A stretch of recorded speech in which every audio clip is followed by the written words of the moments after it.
PM Modi in Canada. India's firm diplomacy pays off as Carney clears up Trudeau's mess. Prime Minister Modi's arrival in Alberta. His first visit to Canada in nearly a decade coincided with the G7 summit held in the pristine setting of Kananaskis, nestled in the Canadian Rockies. While a rattled group of Khalistani protesters tried to make noise, they ultimately failed to overshadow the real story: a significant diplomatic shift between New Delhi and Ottawa. Canadian Prime Minister Mark Carney's warm reception of Modi was more than ceremonial. It was a signal that Canada is turning a page. Notably, Carney acknowledged transnational repression, a term often used in Canadian parlance around the Hardeep Singh Nijjar killing.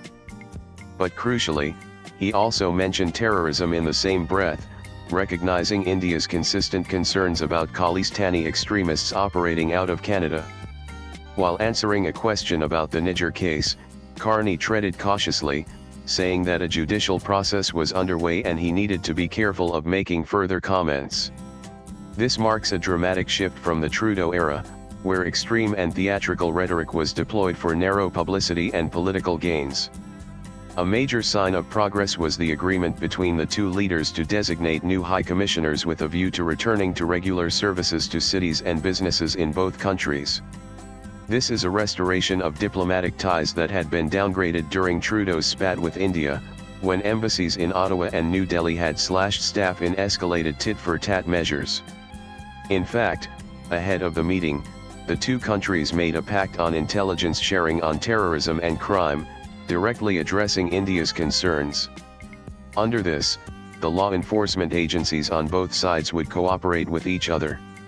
For Canada, this can be sold as cooperation in the Nijjar case, but for India, this means cooperation on countless terror and crime cases involving Khalistanis and other criminals, not to mention a road to their extradition. This moment marks the success of Modi's steady, firm, and patient diplomacy.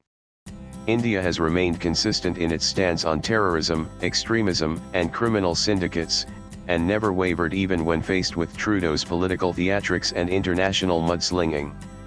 Modi's maturity and firmness have paid off. He refused to dignify Trudeau's provocations, and instead let facts and India's red lines speak for themselves. Modi's last visit to Canada was in 2015, when Stephen Harper was Prime Minister.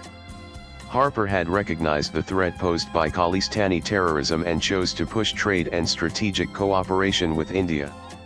It was Harper's government that reversed Canada's position on India's nuclear program, clearing the way for Canadian uranium exports to India and doubling bilateral trade to $4 billion. But everything changed when Trudeau came to power. Under him, Canada slowly became a haven for Khalistani extremists. Cooperation with India on terrorism and crime diminished, and Trudeau openly pandered to the Khalistani lobby that propped up his minority government. The 2018 debacle, where Trudeau's India visit included a convicted Khalistani on his guest list, was just the beginning. Things nosedived further in 2023 when Trudeau accused India of involvement in Nijjar's death, an allegation that lacked evidence. Rather than responding to legitimate Indian demands for extradition of criminals and terrorists, Trudeau's government resorted to media theatrics, painting India as a perpetrator of foreign interference and transnational repression. The result was the worst deterioration in India-Canada relations in decades. But Trudeau's political gambit has ultimately collapsed. His handling of India-Canada ties, driven more by vanity than statecraft, unraveled under pressure. Facing mounting criticism from within his own party, Trudeau was eventually forced to step down as Liberal Party leader. This opened the door for Mark Carney, who took the reins and led the party to victory even as Canada came under intense pressure from a confrontational Trump administration.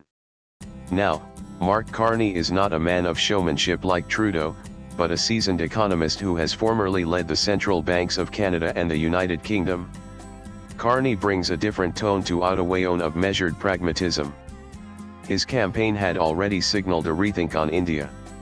Upon taking office, he quickly set about recalibrating Ottawa's foreign policy. Carney extended the invitation to Modi for the G7 summit, recognizing India's growing global influence. While the invitation was unusually delayed, it was finally issued and accepted, likely the result of intense back-channel negotiations. The delay in Modi's G7 invitation raised eyebrows. For a moment, it appeared that Canada might break with 5 years of tradition by excluding India. But G7 partners are believed to have pressured Carney to ensure Modi's presence. Excluding India, an indispensable global actor in economic supply chains, the Indo-Pacific, and clean energy, would have sent the wrong signal. India, too, leveraged its position. It made clear that an invitation without guarantees and security, on Khalistani threats, and on actionable diplomacy would not be accepted. Once those were secured, Modi's trip was confirmed. According to sources, India made its expectations clear: any outreach must come with meaningful action, not just optics. The outcome? A breakthrough agreement on intelligence sharing related to terrorism, crime, and extremist activity. This deal is perhaps the most substantial move yet, clearly reflecting Canada's acknowledgement of India's concerns. The Khalistani lobby is reeling. Their worst nightmare, a coordinated crackdown on their finances, networks, and protection, has begun to unfold. Carney, for his part, managed to walk a fine line, avoiding further escalation, managing media criticism, and showing the maturity that his predecessor lacked. In fact, Carney has been sending all the right signals and making all the right moves in his bid to normalize relations with India. First signs were when he stressed on economic ties with India even before his election. Then he began to clean house. He acted swiftly to distance his government from Khalistani sympathizers. Jagmeet Singh, the loudest voice of Khalistani politics in Canada, lost his seat. His party, the NDP, suffered a historic defeat, losing its official status. With this, the Khalistani lobby in Parliament lost critical leverage. Instead of dancing to the tunes of this lot, Carney's appointment of 4 Indian origin ministers, none aligned with Khalistani politics. This was the second major signal. Anita Anand, who has never aligned with Khalistanis, was appointed as foreign minister. Maninder Sidhu, Ruby Sahota, and Randeep Sarai have also taken on strategic roles, and all represent a more moderate, cooperative tone with India.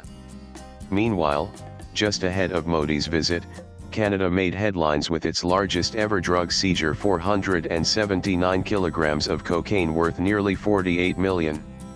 The operation uncovered ties between the arrested Indian origin individuals and both Mexican cartels and US-based distributors.